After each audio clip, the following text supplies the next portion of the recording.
Good evening, and welcome to the Riffers. Today, we're going to take a look at a short film that was called Boys Beware, an anti-gay film. So the series was, yeah, like I said, anti-gay.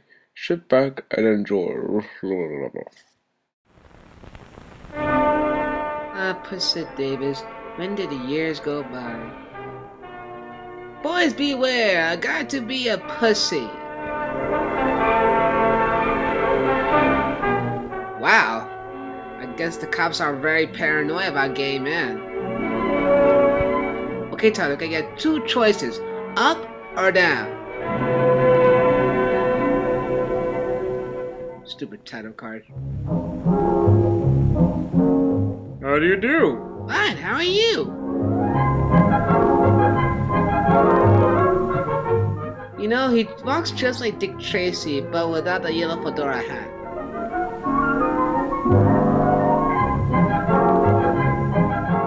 Gee, talk about silent movies, I couldn't hear the door slam.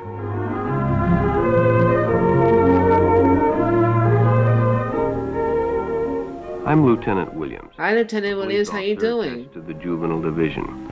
I'm on my way to Monroe Junior High School to talk to a group of young people. And that's the story of the day, folks. That looks innocent enough, doesn't it? Lots of young people hitchhike. Seems like a good way to get from one place to another. Really? But sometimes there are dangers involved that never meet the eye. Dangers lie in the center of the earth. Let's take the case of Jimmy Barnes. Not interested. Jimmy played baseball all afternoon, and he didn't feel like walking home, so he decided to thumb a ride. Lazy ass kid. Oh, so this is before the adventure of parenting, okay. He'd done it 100 times before, and he didn't think anything was unusual when the driver struck up a friendly conversation. In fact, he seemed like a real nice guy. He asked Jimmy if he played baseball in the park often. Jimmy told him they practiced 3 times a week and played a rival group on Friday afternoon. He didn't ask he reads Playboy magazines. And it only seemed minutes before they pulled up in front of Jimmy's house. With Jimmy's 2 gay friends while waiting. When Jimmy got out, the stranger gave him a friendly pat. No comment. Then he told him he'd see him again, as he always drove by the park on his way home. Wow, that is one beautiful ass you have. The next day, Jimmy is walking home by himself wishing he has a girlfriend.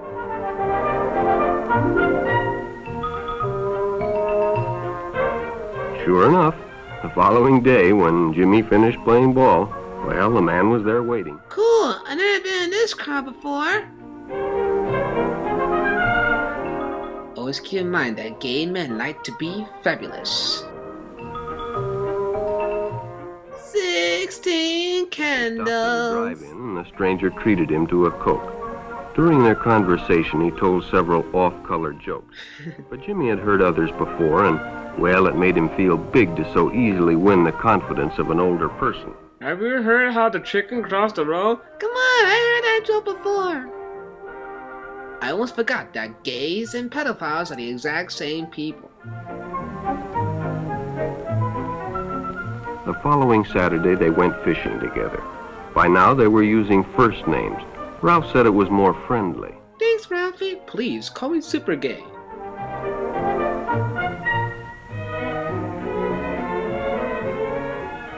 Jimmy hadn't enjoyed himself so much in a long time. But there's more to come. Then during lunch, Ralph showed him some pornographic pictures. The He hell? knew he shouldn't be interested, but, well, he was curious. What Idiot. Jimmy didn't know was that Ralph was sick. A sickness that was not visible like smallpox, Or but no less pimples. dangerous and contagious. A sickness of the mind. You see, Ralph was a homosexual. A person who demands an intimate relationship with members of their own sex. Get out of there, Jimmy. It's a trap. But by now, Jimmy felt a fondness for Ralph, and they continued to go places together. Ralph was generous and took Jimmy many interesting places and did many nice things for him.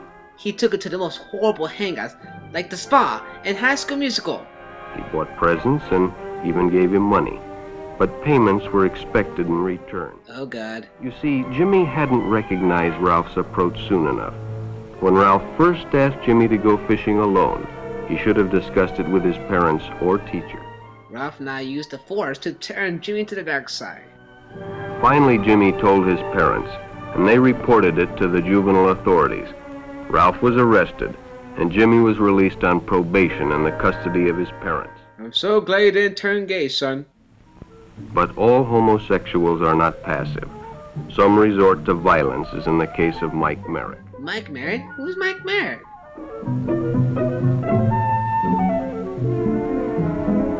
In the heat of competition, no one noticed the man who sat and watched. And when the game broke up and the others left, Mike decided to stay and practice a little longer. Wait a minute. Is Mike the king of the predator? Come on, Louie, be more specific. The stranger joined him. He was friendly and, well, it was better than playing alone. No, it's better to play alone, trust me. But after a few shots, Mike realized he had already overstayed his time and suggested he better leave.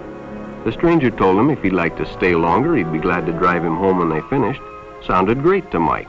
Chance to play longer and get a ride home, too. Little did he know that Burger King is just a few feet away. I play in my top because I went to the Clark Gables house to play basketball. Didn't my dad tell you something about this?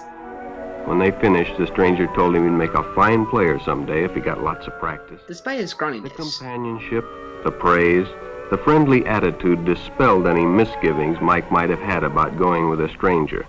He probably never realized until too late that he was riding in the shadow of death. Really? That's the name of the Sometime car? that evening, Mike Merritt traded his life for a newspaper headline.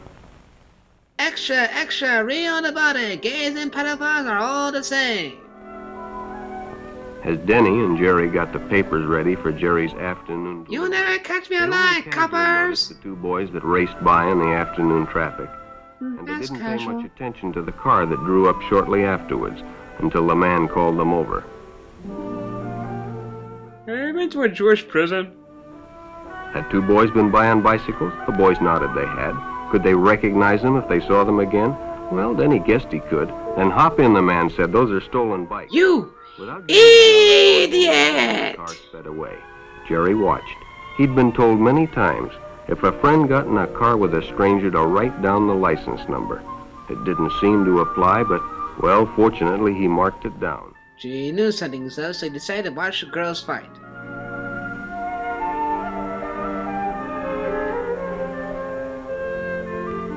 When he delivered a paper to Denny's house, he asked his mother if they'd caught the boys that had stolen the bicycles. Denny hadn't returned, so he told her the story and gave her the paper with the license number. Why do you use the bus like I told him? That's the safer method. Being a careful parent, she decided to call the police. Jerry supplied the necessary information, and the stranger's car was quickly spotted. It was a good example of how important it is to always get the license number and description of any stranger who takes a young person off alone, no matter what they tell you. Come on, get out of there, Rocky. It's the cops. We have you surrounded.